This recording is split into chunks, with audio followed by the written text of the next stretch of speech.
നമസ്കാരം, ജനയുഗം ഓൺലൈൻ ഈ യുഗത്തിലേക്ക് സ്വാഗതം. വാട്സപ്പ് ഉപയോഗിക്കാൻ നമ്മളിൽ പലരും കമ്പ്യൂട്ടറുകളിൽ വിൻഡോസിനെയാണ് ഏറെ ആശ്രയിക്കാറുള്ളത്. ആ വിൻഡോസ് വേർഷന്റെ പ്രവർത്തനം അവസാനിപ്പിക്കാൻ ഒരുങ്ങുകയാണ് വാട്സപ്പ് എന്നാണ് റിപ്പോർട്ടുകൾ.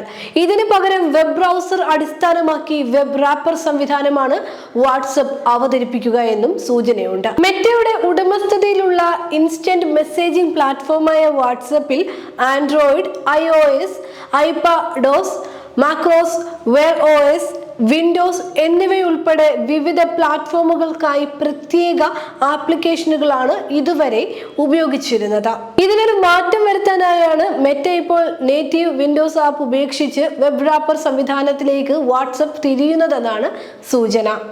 മൈക്രോസോഫ്റ്റ് സ്റ്റോറിൽ ഡൗൺലോഡ് ചെയ്യാൻ കഴിയുന്ന ആപ്പിന്റെ നിലവിലെ പതിപ്പിൽ നിന്ന് വളരെ വ്യത്യസ്തമായിരിക്കും പുതിയ വാട്സപ്പ് വെബ് റാപ്പർ പതിപ്പെന്നും പറയുന്നുണ്ട്. വാട്സപ്പ് ഇനി മുതൽ വെബ് റാപ്പർ സാങ്കേതികവിദ്യ ഉപയോഗിച്ചായിരിക്കും വിൻഡോസ് കമ്പ്യൂട്ടറുകളിൽ ലഭ്യമാവുക. ഒരു ആപ്ലിക്കേഷനായി പ്രവർത്തിക്കുന്നതിന് പകരം വാട്സപ്പ് വെബ് ബ്രൗസർ വഴി പ്രവർത്തിക്കുന്ന സംവിധാനമാകും. മൈക്രോസോഫ്റ്റ് എഡ്ജ് ബ്രൗസറിന്റെ വെബ്യൂ 2 സാങ്കേതികവിദ്യയുമായി ഇത് സംയോജിപ്പിക്കുമെന്നും റിപ്പോർട്ടുകൾ ഉണ്ടെങ്കിലും ഇതുവരെ അത് സ്ഥിരീകരിച്ചിട്ടില്ല. ഈ നീക്കത്തിന് പിന്നിലെ കാരണം ഇപ്പോഴും വ്യക്തമല്ലെങ്കിലും ഒരു വെബ് റാപ്പറിലേക്കുള്ള മാറ്റം വാട്സപ്പ് ഡെവലപ്പർമാർക്ക് പുതിയ ഫീച്ചേഴ്സ് ചേർക്കുന്നത് എളുപ്പമാകുമെന്ന് കരുതുന്നുണ്ട്. വാട്സപ്പിൽ ഒരു മാറ്റം വരുമ്പോൾ അത് എല്ലാ പ്ലാറ്റ്ഫോമുകളിലും ഒരുമിച്ച് നടപ്പിലാക്കാൻ മെറ്റയെ വെബ് റാപ്പർ സംവിധാനം അനുവദിക്കും. ഒപ്പം ഈ സംവിധാനത്തിലൂടെ പെട്ടെന്ന് ഉപഭോക്താക്കൾക്ക് അപ്ഡേറ്റുകൾ നൽകാനും കഴിയും. എന്നാൽ ഈ മാറ്റം കുറേയേറെ ഉപഭോക്താക്കളെ ബാധിക്കുകയും നിലവിലെ വിൻഡോസ് ആപ്പ് ഉപഭോക്താക്കൾക്ക് ലഭ്യമായിക്കൊണ്ടിരിക്കുന്ന ഫീച്ചറുകൾ നഷ്ടമാകുമോ എന്ന ആശങ്കയും ഉയർത്തുന്നുണ്ട്. ഈ പുതിയ ഫീച്ചറിനെ കുറിച്ചുള്ള പോരായ്മകളും പുറത്തു വരുന്നുണ്ട്. നിലവിലെ വിൻഡോസ് ആപ്പിനേക്കാൾ 30% വരെ കൂടുതൽ റാം പുതിയ വെബ് വേർഷൻ വേണ്ടിവരും എന്നാണ് ആദ്യ പോരായ്മ.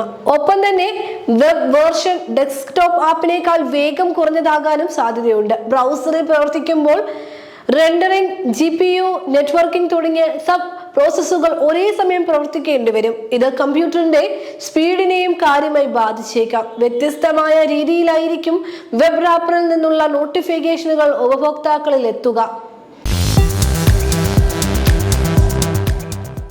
കുട്ടികൾക്കായി പുതിയ AI ആപ്പ് രൂപകൽപ്പന ചെയ്തിരിക്കുകയാണ് എലോൺ മസ്ക്. നിലവിൽ നിർമ്മിത ബുദ്ധി മുതിർന്നവരും കുട്ടികൾക്കും ഒരുപോലെ സഹായകരമായി മാറിയിരിക്കുന്ന കാലത്താണ് മസ്കിന്റെ പുതിയ കണ്ടുപിടുത്തം. പ്രത്യേകിച്ച് കുട്ടികൾ തങ്ങളുടെ പഠനാവശ്യങ്ങൾക്കും മറ്റ് നിർമ്മിത ബുദ്ധിയുടെ സഹായം ഏറെ തേടുന്നവരാണ്. മസ്ക് തന്നെ സോഷ്യൽ മീഡിയ പ്ലാറ്റ്ഫോമിലൂടെയാണ് വിവരം പങ്കുവച്ചിരിക്കുന്നത്. ബേബി ഗ്രോക്ക് എന്നാണ് ഇതിന് പേരിട്ടിരിക്കുന്നത്. തികച്ചും കുട്ടികൾക്ക് അനുയോജ്യമായ ഉള്ളടക്കങ്ങൾ നൽകുന്ന AI ആണ് ബേബി ഗ്രോക്ക്. കുട്ടികൾക്ക് സുരക്ഷിതവും വിദ്യാഭ്യാസപരവുമായ ഇടപെടലുകൾക്കായി പ്രത്യേകം രൂപകൽപ്പന ചെയ്തിരിക്കുകയാണിത്. ഡിജിറ്റൽ മേഖലകളിൽ കുട്ടികൾ അപകടത്തിൽപ്പെടുന്നതിനുള്ള സാധ്യത കുറയ്ക്കുകയും ഹാനികരമായ ഉള്ളടക്കങ്ങൾ കുട്ടികളിലേക്ക് എത്തുന്നത് തടയുന്നതിനും ഇത് സഹായിക്കുന്നുണ്ട്. എന്നാൽ ബേബി ഗ്രോക്കിന്റെ ലോഞ്ചിങ്ങുമായി ആപ്പിന്റെ സവിശേഷതകളുമായി ബന്ധപ്പെട്ട വിവരങ്ങൾ ഒന്നും തന്നെ മസ്ക് ഇതുവരെ പുറത്തുവിട്ടിട്ടില്ല. AI ചാറ്റ്ബോട്ടായ ഗ്രോക്ക് നിരവധി വിമർശനങ്ങൾക്കും വിധേയമായിട്ടുണ്ട്. മസ്കിന്റെ കമ്പനിയുടെ AI കൂട്ടാളികളുടെ പ്രകോപനപരമായ സ്വഭാവമാണ് വിമർശനങ്ങൾക്ക് വിധേയമായിരിക്കുന്നത്. അനി എന്ന AI കമ്പാനിയൻ ഉപഭോക്താക്കളുമായി കൂടുതൽ നേരം ഇടപഴകും തോറും ശൃംഖല സംഭാഷണങ്ങളിലേക്കടക്കം കടക്കുന്നതായും പരാതികൾ ഉയർന്നിട്ടുണ്ട്. അതേസമയം നിലവിലുള്ള AI ചാറ്റ്ബോട്ടായ ഗ്രോക്കിൽ നിന്ന് ബേബി ഗ്രോക്ക് തികച്ചും വ്യത്യസ്തമായിരിക്കുമെന്നാണ് മസ്ക് വാഗ്ദാനം ചെയ്യുന്നത്. ടെക്നോളജി രംഗത്തെ പുത്തൻ വാർത്തകളും വിശേഷങ്ങളുമായി ജനയുഗ ഓൺലൈൻ ഈ യുഗത്തിന്റെ മറ്റൊരു എപ്പിസോഡിൽ കാണും വരെ നമസ്കാരം.